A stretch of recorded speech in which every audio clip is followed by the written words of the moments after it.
public television.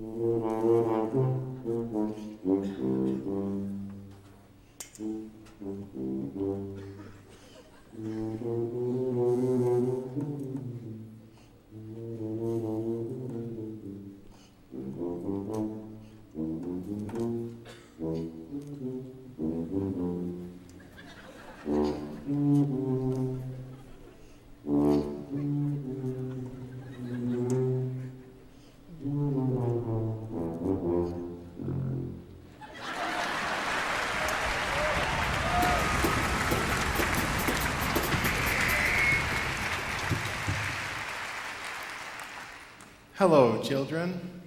My name's Mr. Baxter, and welcome to my hood.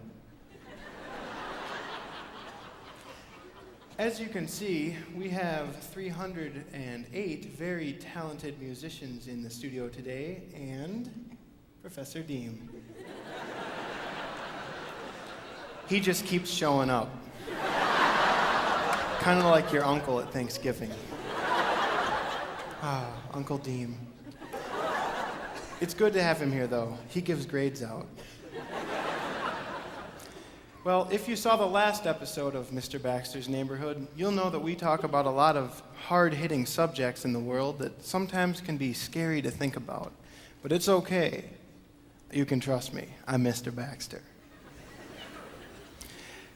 It's a scary world, kids, but today we're going to talk about something that I think all of us have in the back of our minds, and it is the tuba.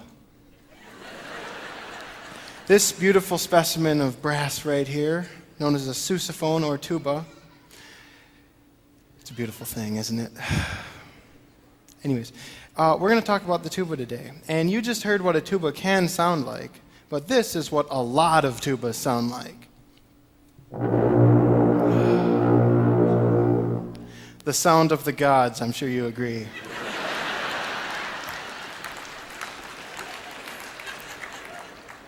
The tuba is a truly beautiful thing.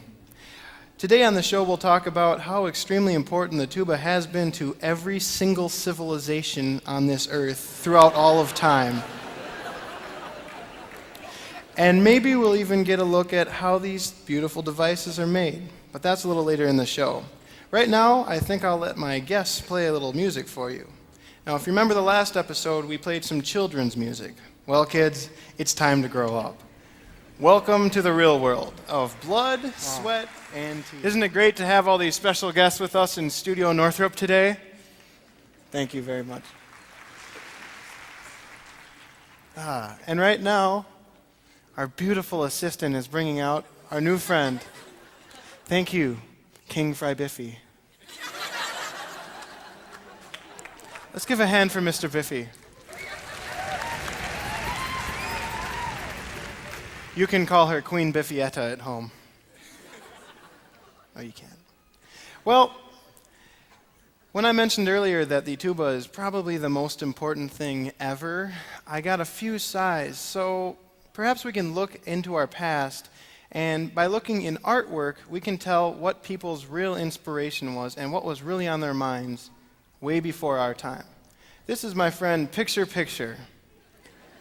And with Picture Picture's help, we'll look into the past and try to see if the tuba really was that big a deal. Our first picture on Picture Picture today is a piece of art you may have seen before. Thank you. As you can tell, this is a human being. As you can tell, it's a man. We'll edit that for the next show. And the famous painter Leonardo da Vinci did this drawing painting, and it's basically about the perfection of man. And the perfection of man in itself isn't enough to really explain this, but perhaps if Picture Picture can back away from the artwork, we can start to see what inspired such artwork of its time. Oh my. Wow. I think we're beginning to see something here, aren't we? Mr. Da Vinci also did a lot of other artwork, and there's actually a book called The Da Vinci Code, and your parents may have read this book, unless they're from Wisconsin and they can't read, but they may have read this book.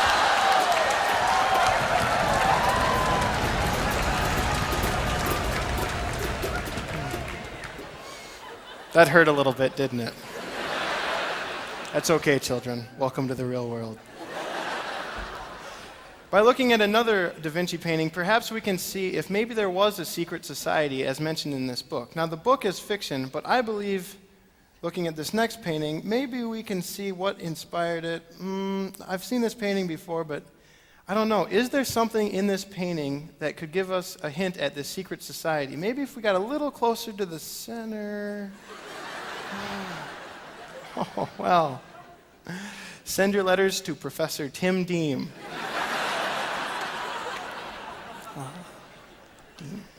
D-I-E-M. Now, it's as we look at this artwork, it's also very important to remember that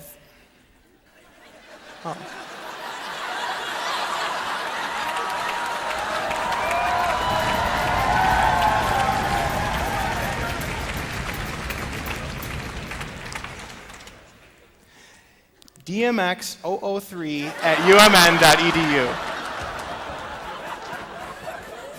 He'll respond very promptly. But moving on, it's also to remember that throughout history there are darker periods where maybe the tuba wasn't as inspiring. I know, I shudder to think at that as well. But let's look at another piece of art. Oh my, what could torment a soul this much? What is happening in this painting? Let's move in a little bit, Mr. Picture, and...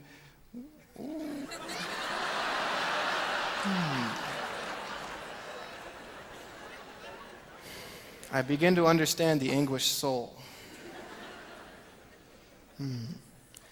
Well, as you look in artwork, as you can see, you start to see the inspiration of the tuba in our world. But as you look at music, maybe you can also see inspirations in it. My guests in studio today will play another tune for you right now called Spinning Wheel, and maybe you can find a tune you might have heard before near the end of it. I'll bet they could even march. Spinning Wheel. I'll bet. You just move, don't you? I'll bet that's really hard. So we're all in full agreement now that the tuba is a huge, I'll say it, the most important thing in the world. I think we can all agree on that, and I'll take their word, and yes, we all agree on that at this point. Now Picture and I are going to go on a little tour of a tuba factory. Children, would you like to go on a tour of a tuba factory? Of course you would. You're good people. I'll stop there. Here's the exterior of a typical tuba factory. This one is just outside of Tuba City, Arizona. If you visit, a lot of it looks like this. As you see, it's very important at tuba factories to have a lot of green lighting. It helps in the brass curing process. Now, in these tuba factories, it's very important to have many technicians to make sure that every single little part is built to specifications. And this, of course, requires many buttons, as you see here. So you ask, where do you get all this scrap metal and things to make the tubas? Well, all over this factory, they have piles and piles of completely useless scrap metal throughout the building. Metal that really has no use in any society whatsoever. Oh, here's one of them. They take all of this useless scrap metal and they dump it into big copper machines that look really cool, like this one. So the machines break down this old, useless metal and make tubas, and then a group of highly trained college students go and check over every single millimeter of the new instruments when they're produced. That is, when they're not growing facial hair. So what happens if these tubas don't pass the specifications of these college students with facial hair? Well, then they get melted down and made into things that require no skill or talent and have really no use in any society. Okay, so they melt them down into these, but what if they won't even live up to these standards? Well, children, then they just ship them off to somewhere far away from here where they have very low standards all around.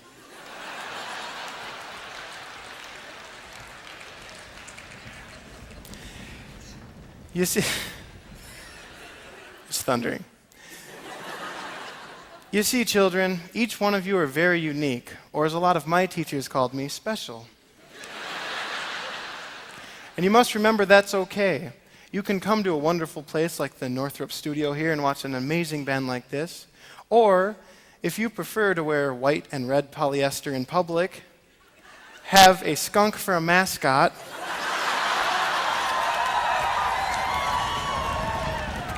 and are allergic to things like dignity, there is a place for you.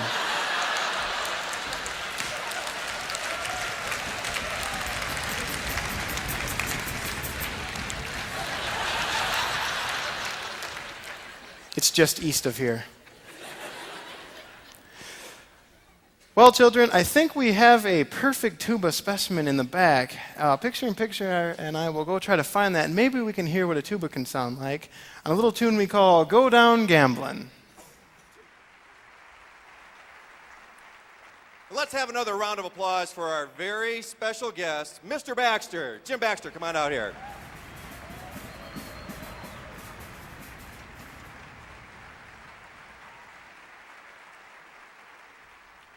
We all feel very fortunate that the lawyers allowed us to do this skit for a second year.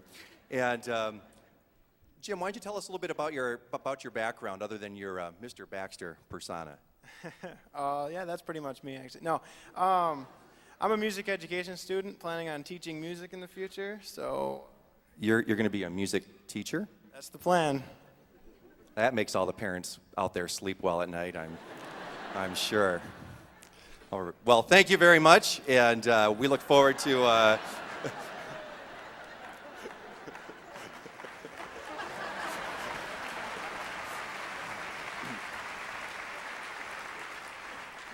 And Jim, what state were you born in?